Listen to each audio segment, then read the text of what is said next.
December 1945. A squadron of U.S. Navy planes vanishes off Florida's coast. March 1918. A huge U.S. Navy cargo ship en route to Baltimore is lost without a trace. Over the years, many more ships and planes disappear within a 450,000 square mile zone of open ocean. A source of intrigue, legend, and fear. This is the Bermuda Triangle. Now, using new technology, we can strip away the water layer by layer and unveil a hidden landscape. We'll drain the Bermuda Triangle, working our way deeper and deeper to explore its darkest corners, tackling some of the Triangle's greatest mysteries. When the water is fully drained, what will we find at the bottom of the Bermuda Triangle?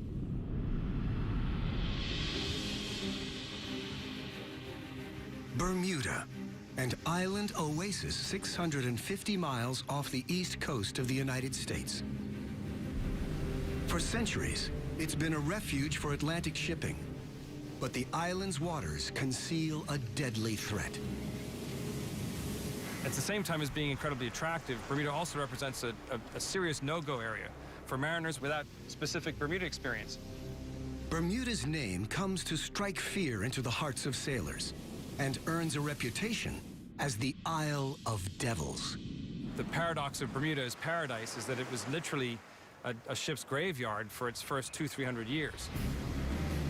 As custodian of the wrecks, Philippe Rouja tracks and monitors Bermuda's historic shipwrecks. And there are plenty to keep him occupied. In fact, these waters may have claimed up to 300 vessels. Why have so many ships perished in these crystal clear seas so close to land? Philippe sets out to visit several wrecks that could shed some light on this mystery.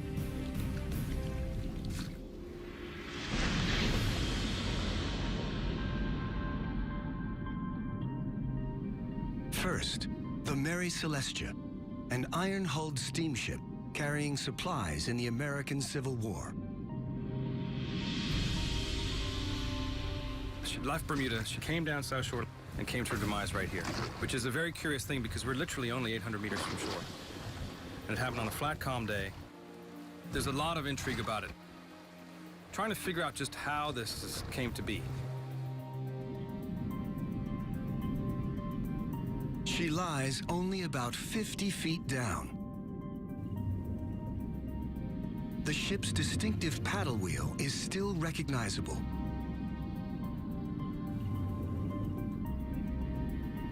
Just around the coast, there's another wreck, the Constellation. And slightly farther, yet another, the Montana. In fact, according to Philippe's records, numerous wrecks completely encircle Bermuda. There's clearly something out there that poses a deadly threat to shipping. To address this and other long-standing Bermuda Triangle mysteries, we need to see the underwater lay of the land. Removing the ocean layer by layer to gradually reveal an extraordinary landscape.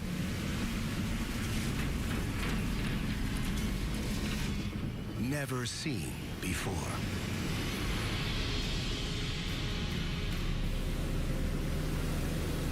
To look into the Bermuda Triangle's depths, we use a fast-evolving technology called sonar mapping. Sonar mapping fires sound waves to the ocean floor.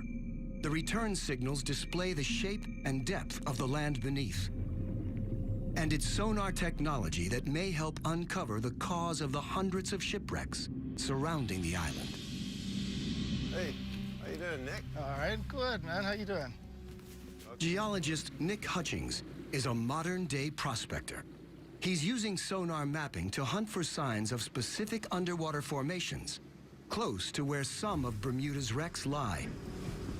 Turn up and then run straight. What we're looking for are mineral deposits, and they could be in the form of extinct vents, hydrothermal vents, known as black smokers. Nick believes the now extinct vents could contain rare metals and minerals. We would be looking at gold and copper. And with the crusts, there you're looking at platinum, cobalt, nickel, and particularly the rare earths. And the rare earths are important now because they're vital to all of our modern technology. In order to seek out the valuable metals, Nick's using a multi-beam sonar device.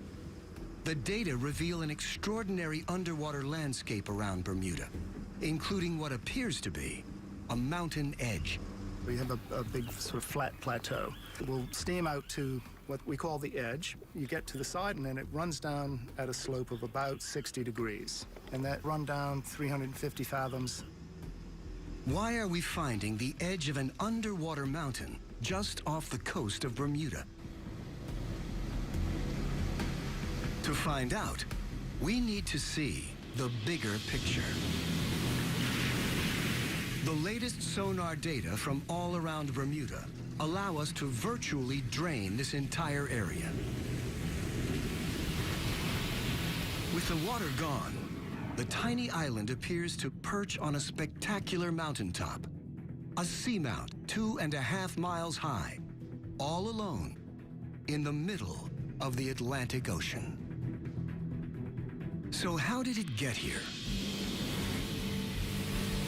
The reason why the island is here today is because of a very significant volcanic eruption that took place in this relatively isolated spot in the ocean plate that stretches from the earliest phase of development of the Atlantic Ocean. The volcano grew bigger and bigger over millions of years until it finally towered above the ocean's surface. It erupted and completed a huge volcanic island that would have stuck up 3,000 or 4,000 feet above current sea level now. After the volcano became extinct 30 million years ago, wind and rain eroded the mountain down to a flat plateau. Then, as sea levels rose after the Ice Age, Bermuda was left as a small island on top of the seamount. Today, reefs have built up on the slopes of this ancient volcano and now surround most of Bermuda. Bermuda's reefs are our natural barrier for protecting us from the fury of the ocean, but it's also been the sad fate for many mariners. These reefs are potentially deadly to shipping, but it's what is living on the reef that poses an even more treacherous threat. Locally, they're known as boilers or breakers. Breakers are formed by a type of rocky algae and the shells of millions of tiny mollusks. Together, they create an incredibly hard limestone structure, which can grow up to 35 feet from the seabed, with the tops sometimes breaking the surface at low tide. The breakers themselves are actually materially harder than the surrounding reef, which is why they've survived and which is why the processes that created them have continued to persist. And so any ship encountering one of these things, wooden, metal, or otherwise, would be in for a very serious impact. Breakers sometimes have sharp points. These can pierce a ship's hull like a can opener, potentially sinking it in minutes. And they can be at their deadliest in calm weather. One of the ironies of breakers is that they're more visible when there's wave action and storms. So in fact, the breakers are sometimes at their most dangerous on a flat, calm day because they can't be seen at all. Breakers have caused many of Bermuda's shipwrecks. The Mary Celestia is one of them. This concealed threat surrounds Bermuda, a deadly legacy of its volcanic past. Draining the island of Bermuda helps to explain the hundreds of wrecks found here. But this is only one small corner of a vast triangle that stretches from Bermuda at the northern point to Puerto Rico in the south, with the Florida coast forming the western tip. And a World War II-era flight out of Florida may be the best known of all the Bermuda Triangle myths. Flight 19, the Lost Patrol. Now, a dive team prepares to go in search of an aircraft involved in the baffling events of that day. As we drain deeper, new discoveries may finally help solve this mystery. December 5th, 1945. 5 Avenger torpedo bombers take off from Fort Lauderdale Naval Air Station in Florida. Flight 19, as it's codenamed, is a routine navigation training mission along the Atlantic coast. In command is U.S. Navy Lieutenant Charles Taylor, a highly experienced airman. He's led dozens of training missions, but is unfamiliar with this particular stretch of coast.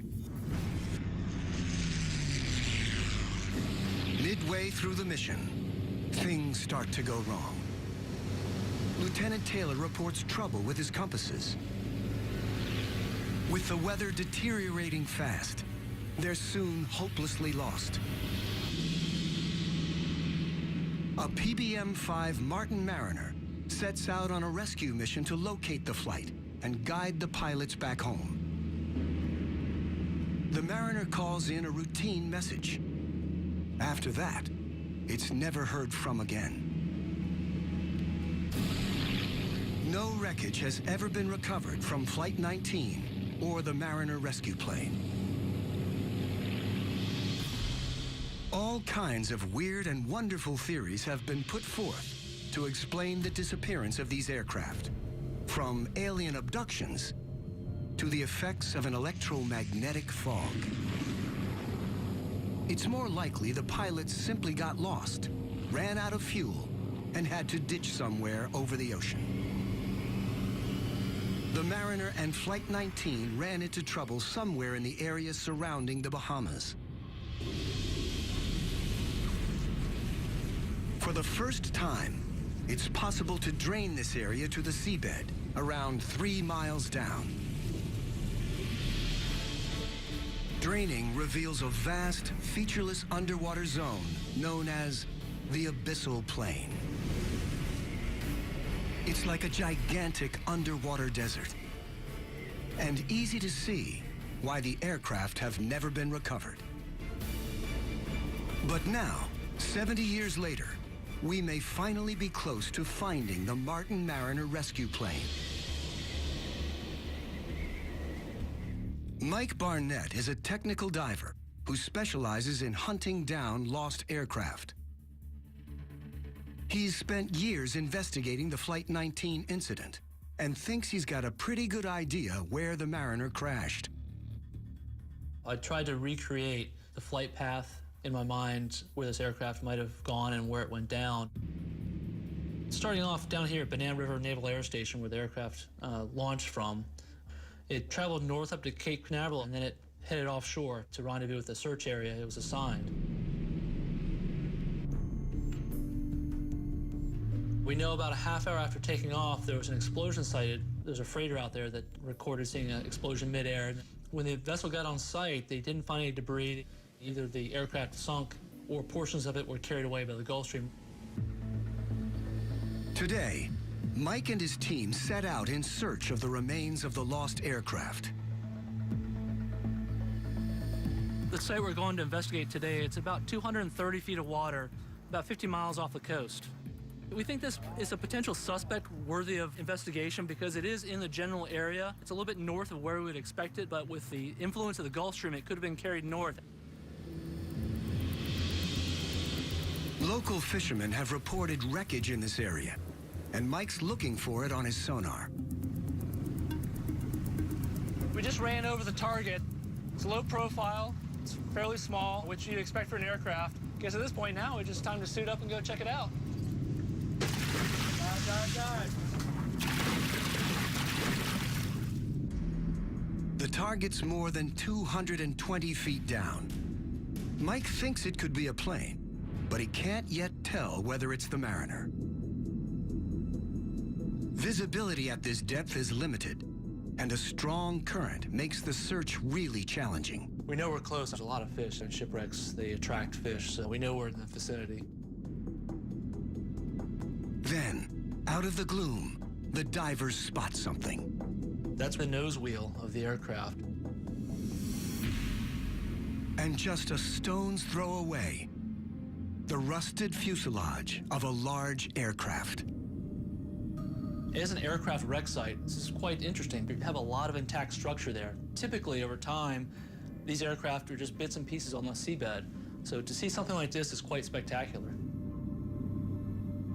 Could this be the wreckage of the Mariner rescue plane? The next step is to record any evidence that might identify the aircraft. They spot pylons along the wings, which look like they could have been mounts for pontoons. The aircraft seems to have been amphibious. Portholes on the side of the fuselage are what you expect to find on a Mariner. And the shape of the horizontal stabilizer looks familiar to the divers from photographs of the airplane. It suggests this could be the amphibious Mariner rescue plane, but the team hasn't found a definitive piece of evidence. It's definitely a plane. I want to be very careful what I say, but there are some very interesting features. There's a lot of things you would expect for a search and rescue aircraft to have. And I want to get back and look at some pictures and video to some observations. I'm excited, very excited.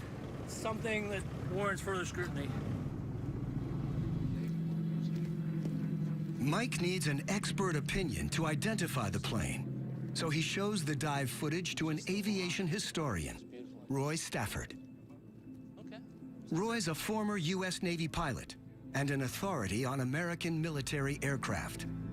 This is the very start of the dive. We've made our way to the bottom, and we're heading up current to find the wreck. And as you can see, we're starting to see some debris come into view here. We originally were diving this with the hopes of finding the PBM-5 Martin Mariner, but as we're cruising around the site looking at some of the features, we're seeing things that are inconsistent with that, and so we're kind of left with the question, what aircraft is this? Well, judging by the brake system and the tire that was on there, it would be a post-World War II aircraft. Okay. I could tell that right off the bat. That looks like it's obviously part of the cockpit, the top of it, the windows. Roy is 100% certain this wreck's not the Mariner they've been looking for. But if the wreckage isn't the missing search and rescue plane, then what is it? The answer could help resolve another triangle mystery. Is significant down here, the porthole that you see there may be a porthole for a camera. Exactly, and we actually see several of them inside that were very prominent that really caught our attention. Mm-hmm. You can see there's twin engine. That pretty much ices it. There's only two possibilities, two pylons, one on each side would be either an RB-66, which usually wouldn't have a reason to be in that area, or the Navy A3. It doesn't take Roy long to conclusively identify the type of plane. It's beyond a doubt an A3 Skyward by comparing the fuselage and the pylons underneath the wings, the sweep back on the horizontal tail, the fact that the landing gear retract into the fuselage. These are all absolute indices of it being an A3 Skyward. The A3 Sky Warrior was the largest carrier-launched aircraft in the U.S. Navy in its day. And Navy files show that in 1960, one crashed while attempting a carrier landing in this area. It's highly likely that this is the wrecked A3 that Mike and his team have tracked down.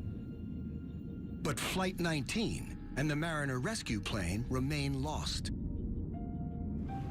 The search continues to find this aircraft. We know it's out there. It's just a matter of finding the exact place. If we were to drain the vast abyssal plain around the Bahamas, somewhere out there we'd almost certainly find the Lost Patrol. and based on the condition of other wrecked planes found on the sea floor.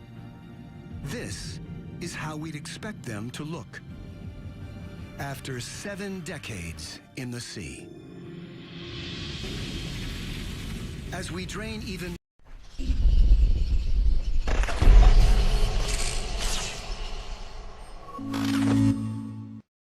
more water from the Bermuda Triangle and head deeper, we'll encounter other bizarre phenomena.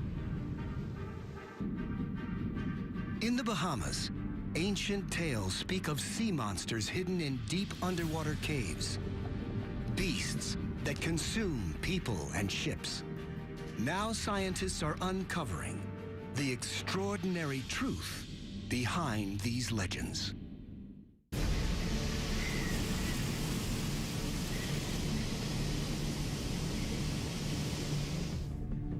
Just 50 miles off the coast of Florida, at the Bermuda Triangle's western point, lie the Bahamas.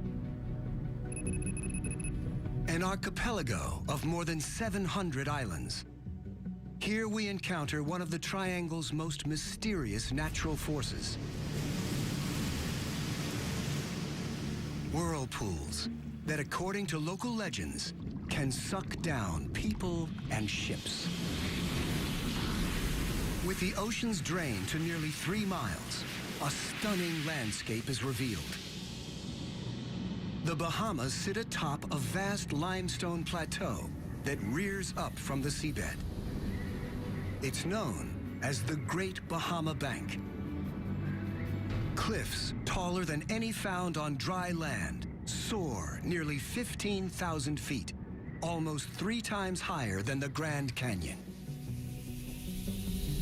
Closer to the shoreline, another phenomenon. Some of the strangest geological rock formations found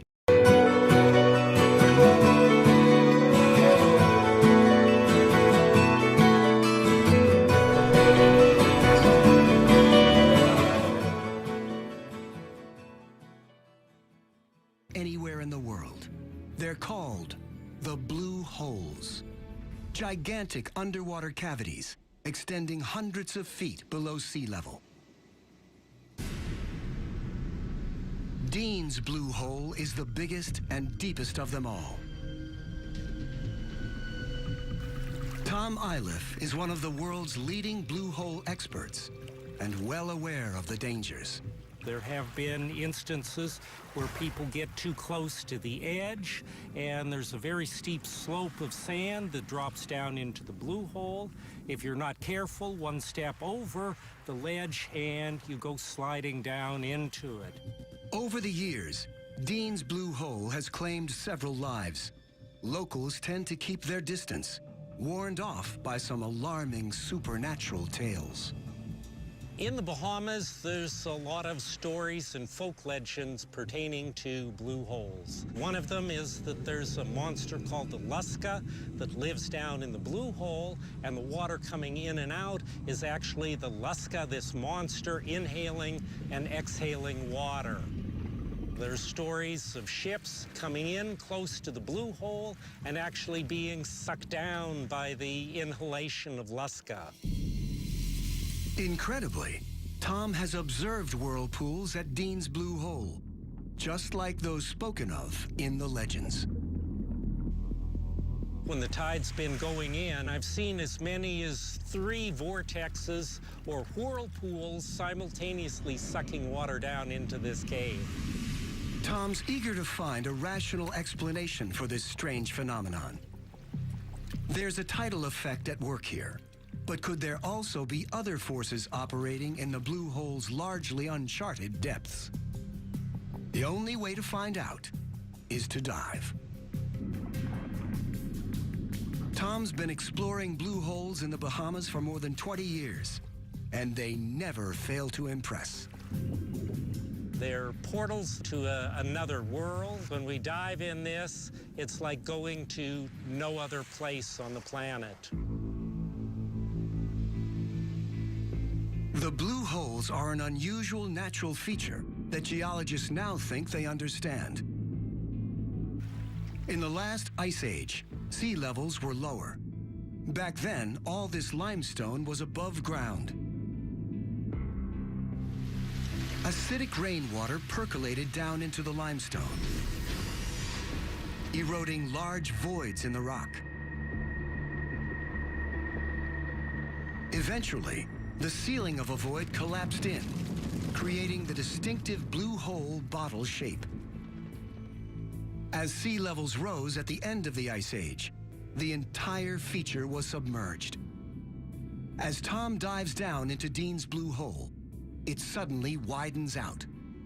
When we get down to a depth of 60 feet, we have about 150 feet or so across the chamber. As we go deeper below, at a depth of about 80 feet, it breaks again and opens, and again doubles in size, probably 300 feet across the system. Then, 120 feet down, Tom spots what appear to be side tunnels branching off the main funnel. They're small, but exert a powerful suction force. These have strong tidal currents that were trying to suck us in. We only went a short distance, but on the way back, we had to literally pull ourselves hand over hand in order to get out of them. At 150 feet, Tom's at the limit for this dive. He's never ventured deeper. A tiny number of expert divers have braved it, one descending to an incredible 663 feet. But the depths remain largely unexplored. Yet we do know enough to drain Dean's blue hole, revealing the vast bottle-shaped cave and a branching network of tunnels and fissures further down into the depths. It's the flow of water in and out of these tunnels that generates the whirlpool effect, not a mythical sea monster. Without water, Dean's blue hole is an ominous, yet entirely natural, geological structure. The Bahamas' blue holes may be slowly giving up their secrets, but there are many more unexplained phenomena at work in the Bermuda Triangle.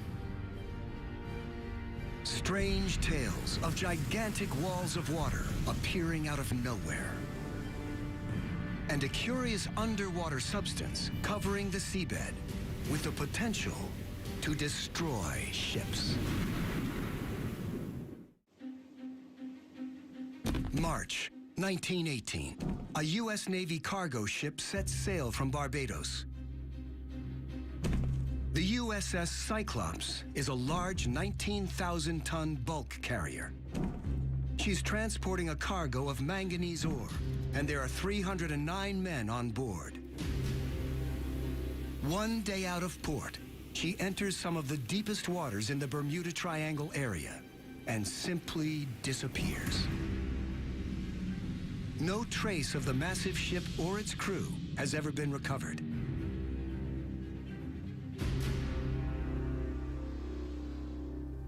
For Marvin Barash, the story's linked with personal tragedy.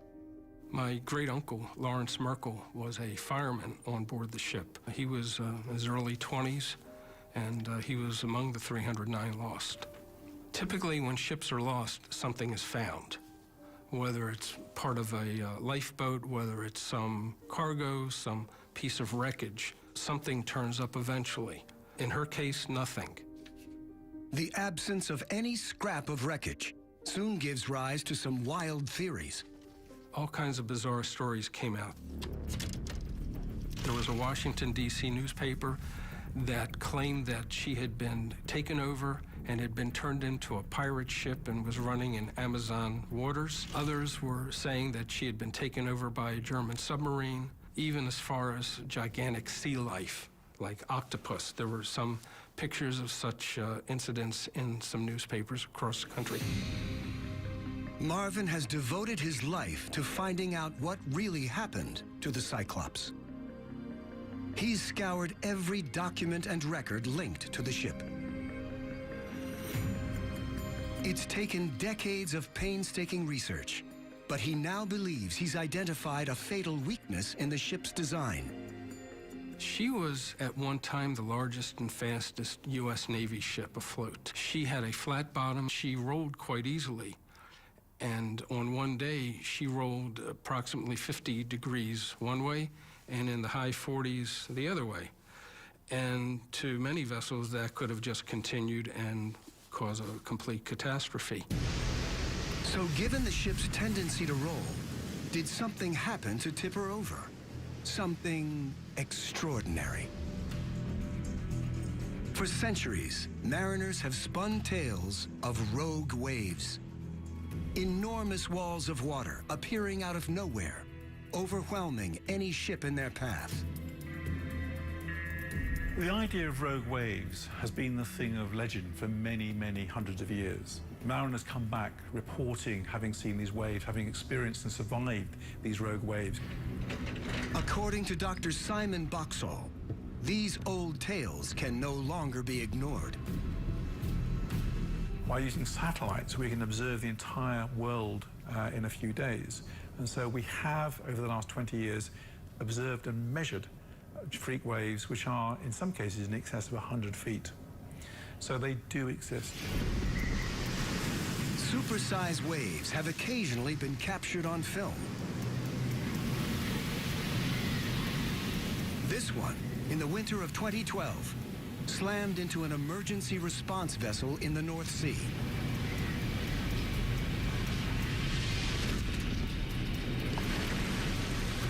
Given the Bermuda Triangle's extreme weather patterns, rogue waves on a similar scale may be possible.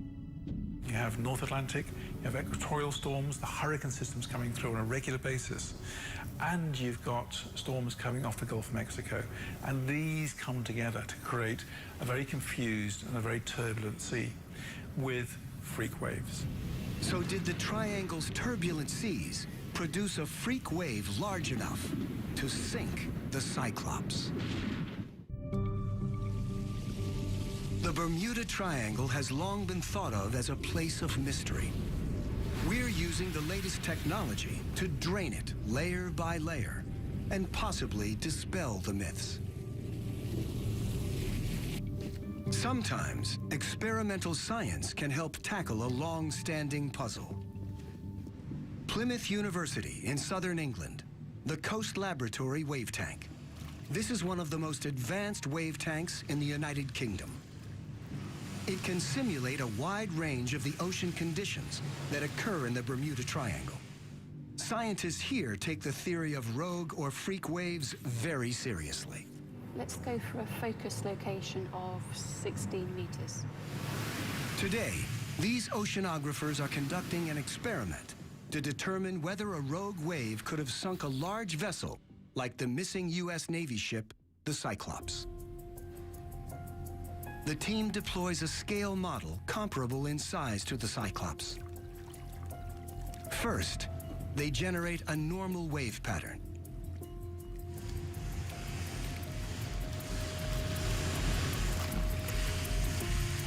With waves the equivalent of 25 feet high, the vessel remains stable. But when they simulate the impact of two storm fronts converging, there's soon interference in the wave pattern. And suddenly, as if out of nowhere, a rogue wave. It's the equivalent of a wave more than 50 feet high, and its impact on the scale model is clear.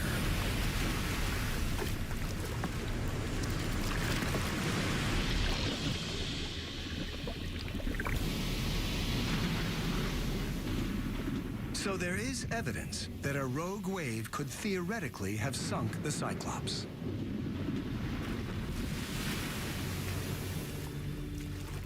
But there's another bizarre phenomenon that could explain the loss of the ship. On the seabed, at depths below 1,100 feet, deposits of a strange, milky, waxy material can be found.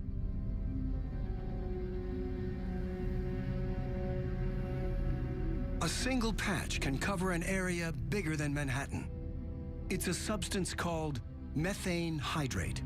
These methane hydrates are formed as a result of material from the surface, organic material, dead fish, dead plants, plankton, sinking to the seafloor and then degrading through bacterial decay, microbial decay. This footage shows actual clumps of methane hydrate on the seabed. Methane can also get trapped in pockets beneath the ocean floor. 1981, in the South China Sea, a drill ship hit a shallow gas pocket, causing a blowout. As gas bubbled to the surface, it made the ship unstable, leading it to capsize and eventually sink. Any large-scale disturbance on the seabed, such as an earthquake or landslide, could dislodge a substantial slab of methane hydrate, which turns to gas as it floats to the surface. So a methane hydrate release could potentially have caused the USS Cyclops to capsize, especially given that her design left her prone to rolling. But the only way to determine what really happened to the ship is to find her wreckage. Having studied as much as I could about approximately how far the ship may have made it from her departure point, I think she probably was about a day out of port, and she probably wound up around the northwest area of Puerto Rico. Marvin's hopeful that the wreckage site may one day be found. To find the resting place of Cyclops and my great uncle and all the others who served with him would mean a lot. But if Marvin's calculations are correct, the ship won't be easy to recover. Draining the area reveals a trench up to 5 miles deep. The Puerto Rico Trench. This is where the triangle reaches its deepest point. In fact, it's the deepest point in the entire Atlantic. As scientists explore the massive underwater feature, they're finding it could conceal the deadliest of all the Bermuda Triangle's secrets. The source of a potentially devastating tsunami. The deepest part of the Bermuda Triangle, the Puerto Rico Trench, may conceal its deadliest secret. So scientists race to explore this inaccessible underwater region. Here, in the National Geographic Society's remote imaging laboratories, they've developed a radical new technology for filming the deep ocean. It's called DropCam. Perfect, good to go.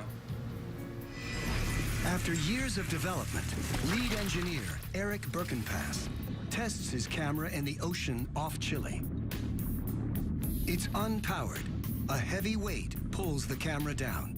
There was still a lot of butterflies in our stomach when we actually threw it over the side into the real ocean. When the team deploys it in the Puerto Rico Trench, it takes an hour and a half to travel the 5 miles to the bottom. It's programmed to spend several hours more on the ocean bed, then resurface and transmit its position. There's a huge sense of relief when you first hear that VHF beacon on your radio transmitter and you see that satellite fix. These are among the first images from the bottom of the Puerto Rico Trench, 5 miles straight down. The Deep Sea Imaging Project has given us a window into one of the great unexplored regions of planet Earth. But their images are a series of snapshots, capturing an area of just a few square feet at a time. In order to drain the whole Puerto Rico Trench, we need much more data. U.S. Geological Survey scientist Yuri Ten Brink is attempting to map the entire feature and believes there's a pressing need to do so. We started researching this trench because it is very similar geometrically to the Sumatra Trench, where the 2004 Sumatra earthquake and big tsunami happened. And that was a big worry here because a magnitude 9 earthquake on the Puerto Rico Trench can unleash a tsunami that will hit the U.S. East Coast and even Europe. Yuri's team deploys remotely operated underwater vehicles called ROVs to scan the trench and assess the tsunami threat level. The ROVs fire sonar pulses to obtain as accurate a readout as possible. Their 3D mapping reveals the sheer sides of vast underwater canyons. In some of the valleys and rifts, there are sometimes walls that can be like 1,000-meter high or something like that. Geologists have long known the trench formed as the edge of the North American tectonic plate moved underneath the Caribbean plate and simultaneously slid against it. But what the new data suggests is that this could be prime underwater landslide terrain. They can move rocks in areas that are many hundreds of kilometers squared, size of big cities and more actually. The thickness of the rocks can be 200 meters or more, so you are talking about altogether 10, 20 kilometer cubes sometimes. So an underwater landslide on this scale might potentially threaten the eastern U.S. with a tsunami, just as Yuri feared. You think of Boston, of Charleston, of Baltimore, and you think of all the nuclear power stations that are along the coast. And so you have to prepare for it.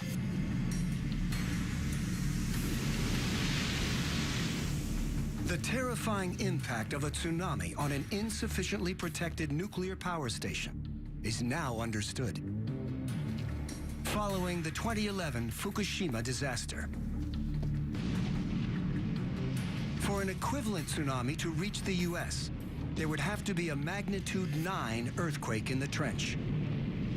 To assess the odds of a quake on this scale, Yuri's team sampled rock cut from the bottom.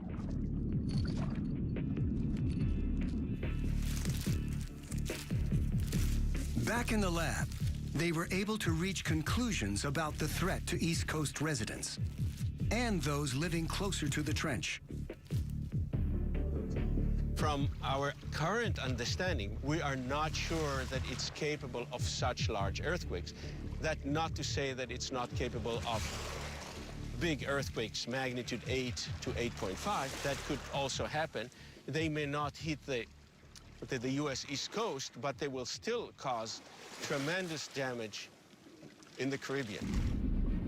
It's also possible that an earthquake centered in the trench could trigger a methane hydrate release, a further clue that these may be responsible for some of the area's notorious disappearances. Yuri's completed data allow us to drain 500 miles of the Puerto Rico Trench. Given its vast scale and immense depth, it's perhaps no surprise many of the triangle's missing ships and planes remain lost. There are spectacular sheer cliffs several miles high. It's truly an awe-inspiring landscape at the very bottom of the Atlantic Ocean. 5 miles down. Draining the Bermuda Triangle has shown a stunning range of highly varied terrain.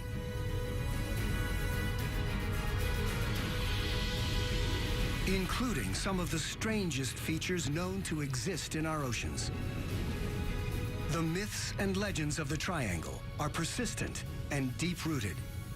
Yet we've discovered that the dangers posed by this area don't appear to come from any supernatural phenomena, but from the very real and very deadly forces of Mother Nature.